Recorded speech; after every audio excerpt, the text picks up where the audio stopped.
दोस्तों नमस्कार। राम मंदिर पर हम 4 खुलासे लेकर आए हैं। 4 खुलासे को हम 1 बाई 1 करेंगे क्योंकि हम अयोध्या के रहने वाले हैं और अयोध्या के रहने वाले हैं तो हमने 4 खुलासे बहुत ही बड़े बड़े लेकर आया हूं। पहला खुलासा एसआईटी जांच को लेकर, दूसरा टिन्नू यादव को लेकर है, तीसरा खुलासा है वहाँ के पंडित मोहित यादव को लेकर है और चौथा सरकार ने वहाँ पर क्या क्या बातें कही हैं।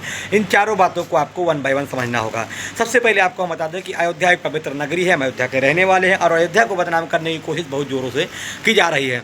दूसरी बात है और हम कहना चाहते हैं कि हमारे भारत की मीडिया से कृपया इस प्रकार मीडिया वाले तो आपसे सबसे ज़्यादा कंकड़ पत्थरबाजी आप ही लोग कर रहे हो, क्योंकि आप ही लोग सबसे ज़्यादा इस माहौल को बढ़ा रहे हो और बता रहे हो। अब बात करते हैं हुआ क्या है।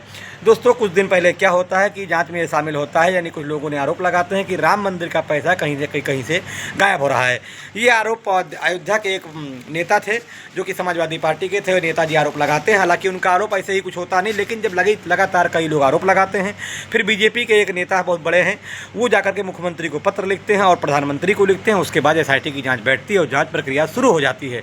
जांच प्रक्रिया शुरू होने के बाद पता लगता है कि मंदिर से तो करोड़ों करोड़ों रुपए गायब हो चुके हैं और गायब करने वाले वो सनातनी हैं, गायब करने वाले हिंदू हैं और गायब करने वाले मंदिर के अंदर के ही कुछ मंदिर विक्रेता हो गए, समझ लो अभी ये। यानी इन मंदिर विक्रेताओं को हम क्या कहें। अब हम बात करते हैं किसका नाम आया, तो रुदौली के चर्चित एक व्यक्ति का नाम आता है, जो कि हम प्रूफ नहीं करते हैं, ऐसा नाम आता है। मीडिया रिपोर्ट छापती है कि टिन्नू यादव के पास जो कि बहुत कम संपत्ति थी, लेकिन कुछ ही वर्षों में 24 करोड़ से लेकर के बड़ी बड़ी पुस्तकें वो खरीद लेते हैं।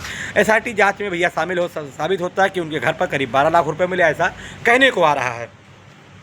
जब 12 लाख रुपए मिले तुम्हारे पास पैसे इतने कहाँ से आए, अगर आपकी नौकरी 10-15 हज़ार की। यहाँ तक बात ये भी सुनने को आ रही है कि टिन्नू यादव जब तक राम मंदिर परिसर में था, वहाँ के अधिकारियों पर रौब दिखाता था। वहाँ के राम मंदिर में जो भी लोग ड्यूटी पर पुलिस वाले लगे होते उन पर उनका रौब रहता था। भैया क्यों नहीं होगा, इतनी बड़ी राम मंदिर भगवान श्री राम की, जो कि पूरे भारत का मुद्दा था और वहाँ पर लोग लगे हुए थे, प्रधानमंत्री का सीधे सपोर्ट होता था, तो भैया रौब तो क्यों नहीं झाड़ोगे।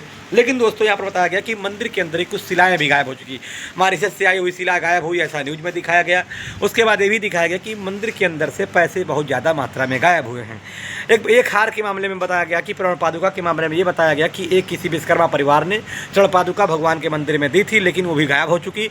उस पर एसआईटी जांच ने पूछताछ की तो मंदिर के पुजारी पुरोहित ने बताया, मोहित ने, कि हमने वो जो है हार यानी जो स्वर्ण पादुका थी वो मैंने टिन्नू यादव को दे दिया था। टिन्नू यादव का कहना है कि हमने उसे गलाने के लिए बाहर भेज दिया था। एसआईटी ने फटकार लगाई और कहा कि अगर बाहर आपने दिया है तो कहां पर दिया, उसकी पूरी जांच होनी चाहिए।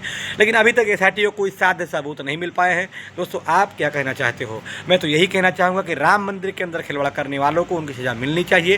हालांकि उत्तर प्रदेश के मुख्यमंत्री जब कल अयोध्या पहुँचते हैं तो वह बोलते हैं कि इस पर गहन जाँच होगी, जाँच 15 दिन के अंदर हम दूध का दूध पानी का पानी अलग कर देंगे। आप क्या कहना चाहते हो इस मामले में? दोस्तों कमेंट में जरूर बताइए। हम ये कहेंगे सज़ा ज़रूर मिलनी चाहिए।